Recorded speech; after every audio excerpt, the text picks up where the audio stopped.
नमस्कार। प्रारंभ करते हैं आंग्ल फ्रेंच युद्ध या कर्नाटक का युद्ध। सबसे पहले देखते हैं कि कर्नाटक का युद्ध 3 बार हुए हैं, अर्थात 3 कर्नाटक के युद्ध हुए हैं, प्रथम, द्वितीय और तृतीय। जब हम पहले की बात करते हैं तो ये 1746 से 1748 तक हुआ है। क्लियर। दूसरे की बात करते हैं तो 1749 से 1754 तक हुआ है। जब हम तीसरे की बात करते हैं तो ये 1758 से 1763 के मध्य हुआ है। यह 3 है, अर्थात प्रथम, द्वितीय, तृतीय। क्लियर। हालांकि अगर हम तृतीय विश्व युद्ध को देखते हैं, तृतीय कर्नाटक युद्ध या आंग्ल फ्रेंच युद्ध को देखते हैं तो इसका वास्तविक अगर समय देखें तो 1756 से 1763 है। क्यों? क्योंकि यह यूरोप में चल रहे सप्तवर्षीय युद्ध है। क्या है? सप्तवर्षीय युद्ध है। खैर, आइए प्रारंभ करते हैं। सबसे पहले प्रथम कर्नाटक युद्ध। प्रथम कर्नाटक युद्ध। जैसा कि आप लोगों को पता होगा कि कर्नाटक में जो युद्ध प्रारंभ हुआ, सबसे पहले यहां पर उस समय क्या था, जो विदेशी कंपनियां भारत आई थी उस समय ये कंपनियां अपना एक चीज चाहती थी, वो था व्यापार में वर्चस्व। क्या था? व्यापारिक वर्चस्व।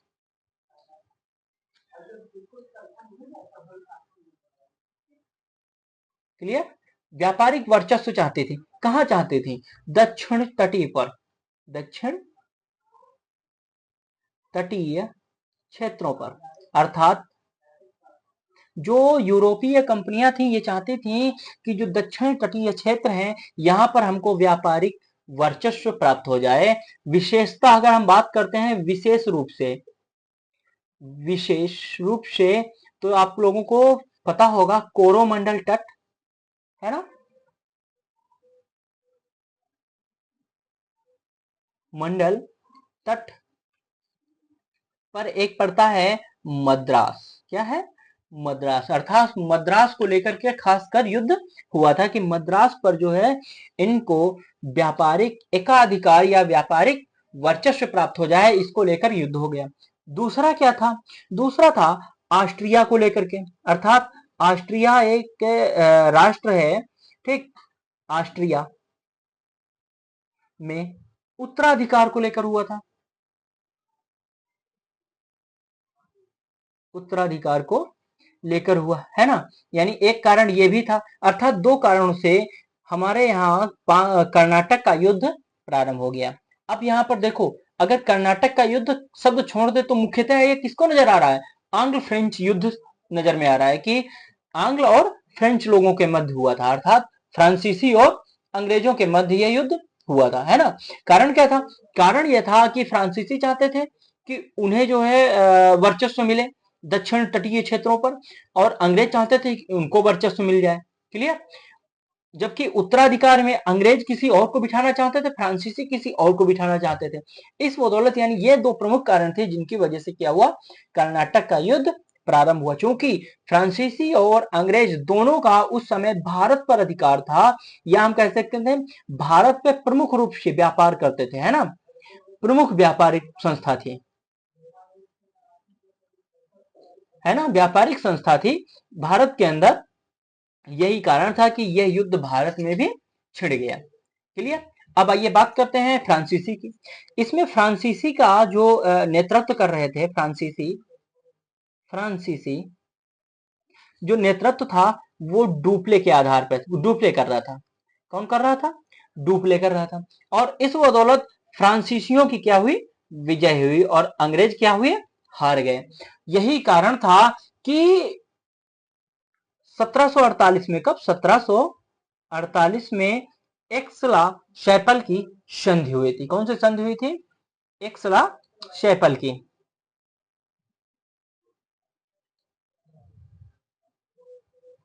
शैपल, कई कई जगह पर इसे शैपल भी बोला जाता है। एक्सला शैपल की संधि हुई थी। क्लियर। इसके द्वारा क्या हुआ कि जिसके पास जो क्षेत्र था, परिणाम यह निकला, इसका परिणाम निकला कि जिसके पास जो क्षेत्र था वो अपने क्षेत्रों तक सीमित रहे, यानी अपने अपने अपने अपने क्षेत्रों तक सीमित रहना, सीमित रहना। कहने का तात्पर्य था कि कोई भी किसी के अधिकार क्षेत्र पर आक्रमण नहीं कर सकता है। क्लियर? ये था प्रथम आंग्ल युद्ध का या प्रथम कर्नाटक युद्ध का। बात करते हैं कि द्वितीय कर्नाटक युद्ध फिर प्रारंभ हो गया। क्यों? क्योंकि अभी तक जो समस्याएं थी वो सुलझाई नहीं गई थी, ठीक है। परंतु इसी बीच भारत में भी एक विद्रोह प्रारंभ हो गया। वो विद्रोह था कर्नाटक में उत्तराधिकार के संघर्ष को लेकर के। आइए प्रारंभ करते हैं द्वितीय कर्नाटक युद्ध। क्लियर? द्वितीय कर्नाटक युद्ध, समय 1749 से 1754। क्लियर? 1749 से 1754 ये प्रारंभ हुआ। अब था क्या? था ये कर्नाटक का पहला, मतलब प्रमुख कारण यही है कि कर्नाटक में उत्तराधिकार अधिकार की लड़ाई। क्लियर? उत्तराधिकार की लड़ाई हो रही थी, यानी उत्तराधिकार की लड़ाई निर्धारित हो गई। अब इसमें क्या हुआ? जो फ्रांसीसी थे वो अपना पक्ष रख रहे थे, जो अंग्रेज थे वो अपना पक्ष रख रहे थे, मतलब दोनों लोग अपने अपने सदस्यों को नियुक्त करना चाह रहे थे। यहां पर दो लोग आए सामने निकल करके। एक थे चंदा साहब, कौन था? चंदा साहिब। और दूसरे अनवरुद्दीन। ये उस समय शासक थे, मतलब शासन कर रहे थे। परंतु इन्होंने क्या किया? इन्होंने भी अपना उत्तराधिकार जो है प्रस्तुत किया। कहा नहीं, ये गद्दी हमारी होनी चाहिए। इसलिए इनका जो है नेतृत्व या इनको जो सहायता प्राप्त हुई वो फ्रांसीसियों से हुई। किससे हुई? फ्रांसीसियों से हुई। फ्रांसीसियों ने सहायता की। क्लियर? इनको किसने सहायता दिया था? तो अंग्रेजों ने सहायता दिया था। अंग्रेजों ने सहायता दी। क्लियर?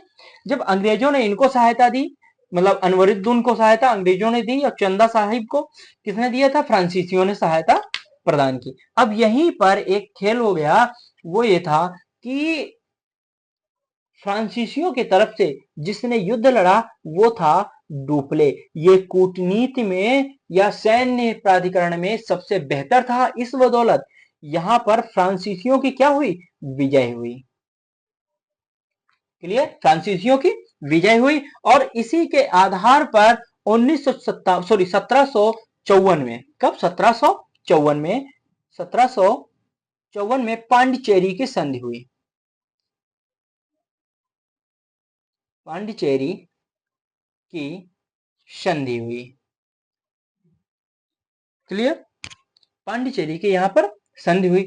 परंतु इस संधि के माध्यम से ये तो निर्धारित कर दिया गया, मतलब जीत गए तो इससे चंदा साहब को कर्नाटक का उत्तराधिकारी घोषित कर दिया गया। परंतु कुछ चीजें थी जो सुलझाई नहीं गई। वो थी कि जैसे व्यापारिक वर्चस्व या व्यापारिक एकाधिकार को सुलझाया नहीं गया। क्लियर? बस यही कारण था कि एक बार फिर से कर्नाटक का युद्ध प्रारंभ हो गया, जिसे हम कहते हैं तृतीय कर्नाटक का युद्ध। क्लियर? आइए देखते हैं तृतीय कर्नाटक का युद्ध कब से कब तक रहा। तृतीय कर्नाटक युद्ध, जब हम तृतीय कर्नाटक युद्ध को देखते हैं तो इसका समयकाल 1758 से 63 तक रहा। ये भारत के संदर्भ में है। किसके संदर्भ में है? भारत के संदर्भ में है। लेकिन अब आगे समझने वाली बात है कि देखो इसका कारण क्या था। हम बात कर रहे हैं कारण की, कि क्या कारण था कि तृतीय कर्नाटक युद्ध प्रारंभ हो गया। सबसे पहले जो यूरोप है, यूरोप में चल रहा था सप्तवर्षीय युद्ध। यूरोप में सप्तवर्षीय युद्ध चल रहा था। कब से कब तक? 1756 से 1763 तक, अर्थात 1756 से 1763 तक चल रहा था। अब इसमें क्या हुआ, जो डुप्ले था उसे इंग्लैंड वापस बुला लिया गया। डुप्ले को वापस फ्रांस बुला लिया गया। कहां बुला लिया गया? फ्रांस बुलाया गया। अब जब डुप्ले फ्रांस चले गए थे तो इनके स्थान पे कोई आया होगा। जी हाँ, इनका स्थान जिन्होंने लिया था वो थे काउंट डी लाली। बहुत पूछे जाते हैं ये, काउंट डी लाली। और दूसरा जो व्यक्ति था बूशी। कौन? बूशी। काउंट डी लाली और बूशी नामक व्यक्तियों ने क्या किया था? फ्रांसीसियों का प्रतिनिधित्व किया था, है ना, या फिर कह सकते हैं इन्होंने फ्रांसीसियों का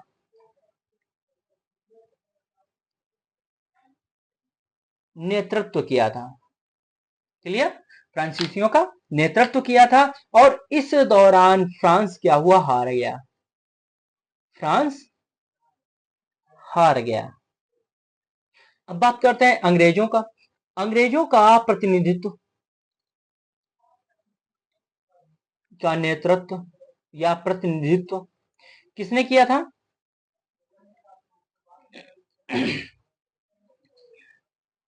नेतृत्व रॉबर्ट क्लाइव। किसने किया था? Robert Clive. रॉबर्ट क्लाइव कौन था भैया? Robert Clive east India company में एक क्लर्क था। कौन था? एक क्लर्क था। इसने अहम भूमिका निभाई तृतीय कर्नाटक युद्ध को जीतने में। क्या चीज? तृतीय कर्नाटक युद्ध को जीतने में अहम भूमिका निभाया। किसने निभाया था?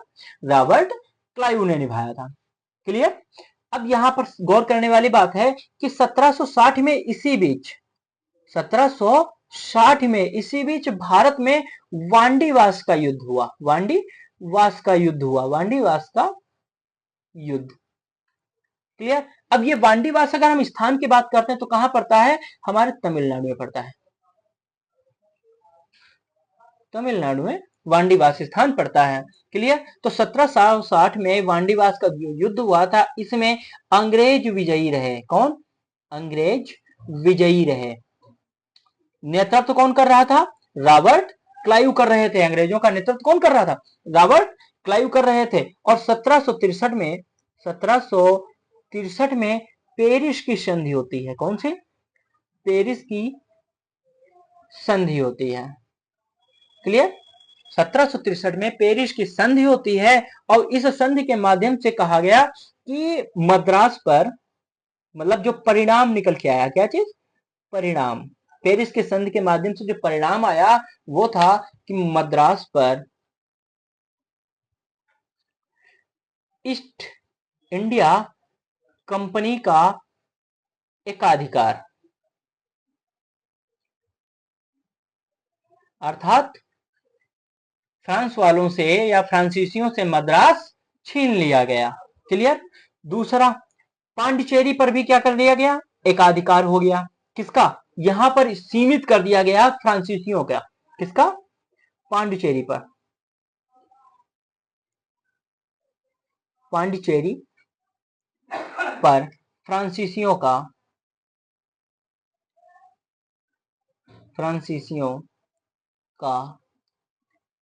अधिकार सीमित कर दिया गया। सीमित करने का मतलब क्या था? कि ये अपना वहां से व्यापार कर सकते थे परंतु स्थायी रूप से, या हम कह सकते हैं कि किला का निर्माण नहीं कर सकते थे। क्लियर? ये था पांडिचेरी का अधिकार सीमित कर दिया गया है। अभी आप पांडिचेरी पर फ्रांसीसियों का अधिकार सीमित कर दिया गया। ठीक, मतलब ये किलेबंदी यहां पर नहीं कर सकते थे। ये था हमारा कर्नाटक के युद्ध, अर्थात हमने तीनों कर्नाटक के युद्ध देख लिए हैं। क्लियर? तीनों की हमने संधियां देख ली हैं। एक बार फिर से हम रिवीजन कर लेते हैं। आइए देखते हैं आंग्ल फ्रेंच युद्ध का प्रारंभ कब होता है। आंग्ल फ्रेंच युद्ध या कर्नाटक का युद्ध, इसकी शुरुआत अगर हम देखते हैं तो शुरुआत 3 प्रकार से होती है, यानी प्रथम कर्नाटक का युद्ध, द्वितीय और तृतीय। प्रथम का देखते हैं सबसे पहले। प्रथम कर्नाटक युद्ध जो है इसका प्रारंभ होता है 1746 से 48 तक। 1746 से 1748 तक होता है। कारण क्या था? व्यापारिक वर्चस्व कहां? दक्षिण तटीय क्षेत्रों पर, विशेष रूप से अगर देखा जाए कोरोमंडल तट पर, अर्थात मद्रास क्षेत्र पर। जिसे हम वर्तमान में तमिलनाडु या चेन्नई का क्षेत्र भी कहते हैं। ठीक है, क्योंकि जो मद्रास है ये नौकायन या हम कह सकते हैं जहाजों के लिए बहुत ही बेहतर क्षेत्र था, है ना। जहाजों के लिए बेहतर क्षेत्र था, यही कारण है कि मद्रास जो क्षेत्र है यहाँ पर व्यापारिक कंपनियां जो थी या यूरोपीय लोग थे वो वर्चस्व अपना कायम करना चाहते थे। पहला कारण तो ये था। दूसरा कारण था ऑस्ट्रिया में उत्तराधिकार को लेकर के, फ्रांसीसी किसी और को बिठाना चाहते थे और जो है यूरोपीय मतलब इंग्लैंड वो किसी अन्य को बिठाना चाहती थी, है ना। इसी बीच दोनों के लेकर के भारत में भी युद्ध हो गया, क्योंकि भारत में भी दोनों कंपनियां कार्य करती थी। चूंकि इंग्लैंड की भारत एक रीढ़ की तरह कार्य करता था, इसलिए भारत में प्रमुखता हुआ और इसका नेतृत्व फ्रांसीसियों की तरफ से किसने किया था? डुप्ले ने किया था और वो विजयी रहा। इसके बाद 1748 में इस युद्ध की समाप्ति होती है एक्सला शैपल या चैपल के माध्यम से। क्लियर, यानी जो संधि होती है एक्सला चैपल या एक्सला सैपल के संधि होती है, जिसके माध्यम से प्रथम कर्नाटक युद्ध समाप्त होता है। इसका परिणाम क्या हुआ कि दोनों लोग यानी फ्रांसीसी और अंग्रेज दोनों एक दूसरे के क्षेत्र में हस्तक्षेप नहीं करेंगे। क्लियर। द्वितीय कर्नाटक युद्ध का प्रारंभ कब से होता है? द्वितीय कर्नाटक युद्ध का प्रारंभ 1749 से 1754 में होता है ना। इसमें क्या है, ये था कर्नाटक के युद्ध की लड़ाई, यानी कर्नाटक में उत्तराधिकार की लड़ाई प्रारंभ हो गई थी। जब उत्तराधिकार की लड़ाई प्रारंभ हो गई, अनवरत दून शासन कर रहे थे, इनको अंग्रेजों ने सपोर्ट किया हुआ था, लेकिन चंदा साहिब ने इन्होंने भी अपना मतलब अधिकार प्रस्तुत किया कि हमारे अधिकार में भी होना चाहिए, यानी हम भी इसके लायक हैं या हम भी इसके उत्तराधिकारी हैं। तो इनकी सहायता किसने किया? फ्रांसीसियों ने किया। इसमें डुप्ले ने फिर से क्या किया था? नेतृत्व किया था और विजयी रहे। इस बदौलत 1754 में फिर से पांडिचेरी की संधि हुई और द्वितीय कर्नाटक युद्ध विराम लग गया। इसमें चंदा साहिब को कर्नाटक का उत्तराधिकार दे दिया गया, यानी इनको उत्तराधिकारी घोषित कर दिया गया, परंतु इसमें व्यापारिक एकाधिकार को सम्मिलित नहीं किया गया या फिर यह मामला सुलझाया नहीं गया, और यही कारण था कि तृतीय कर्नाटक युद्ध प्रारंभ हो गया। क्लियर। तृतीय कर्नाटक युद्ध अगर भारत में देखते हैं तो भारत में 1758 से 63 तक चला, लेकिन प्रमुख था सप्तवर्षीय युद्ध जो कि इंग्लैंड में था, अर्थात यूरोप में चल रहा था। वो था 1756 से 1763 के मध्य चल रहा था। इस बीच क्या हुआ कि फ्रांस का जो नेतृत्व डुप्ले कर रहा था उसे फ्रांस में वापस बुला लिया गया। यही कारण था कि फ्रांस को हार का सामना करना पड़ा। डुप्ले को वापस बुला लिया गया। इनके स्थान पर काउंट डी लाली और बूशी नामक दो व्यक्तियों को फ्रांस का नेतृत्व करने के लिए भेज दिया गया। क्लियर। ठीक। अब अंग्रेजों का नेतृत्व किसने किया था? तृतीय विश्व युद्ध मतलब तृतीय कर्नाटक युद्ध में रॉबर्ट क्लाइव ने, जो कि ईस्ट इंडिया कंपनी का एक क्लर्क था, इसने तृतीय कर्नाटक युद्ध में नेतृत्व किया और विजय दिलाई। क्लियर। इसी बीच क्या हुआ, 1758 से 63 के मध्य ही अर्थात 1760 में वांडीवास का युद्ध होता है। कौन सा युद्ध होता है? वांडीवास का युद्ध होता है, जिसमें अंग्रेज विजयी होते हैं। ठीक है, अंग्रेज विजयी हो जाते हैं। वांडीवास स्थान जो है वो तमिलनाडु में पड़ता है। बात करते हैं कि 1760 में जब वांडीवास के युद्ध में अंग्रेज विजयी हुए तो 1763 में जाकर के पेरिस की संधि होती है, जिसके माध्यम से तृतीय कर्नाटक युद्ध या आंग्ल फ्रेंच युद्ध की समाप्ति होती है। इसके तहत परिणाम यह निकला, जब भारत में भी हो रहा था तो भारत के परिप्रेक्ष्य में यह लिया गया कि मद्रास पर जिसके लिए प्रमुखता लड़ा जा रहा था उस पर ईस्ट इंडिया कंपनी का वर्चस्व कायम हो गया, और फ्रांसीसियों को कह दिया गया कि तुम सिर्फ पांडिचेरी तक अपने आप को सीमित कर लो। क्या कर लो? सीमित कर लो, परंतु पांडिचेरी में आप एक काम नहीं कर सकते, वो है किलाबंदी। क्या नहीं कर सकते हो? किलाबंदी, अर्थात किलाबंदी करने का अधिकार फ्रांसीसियों से छीन लिया गया। आज का सेशन यहीं तक है। कल मिलते हैं फिर से एक नए युद्ध के साथ। तब तक के लिए नमस्कार।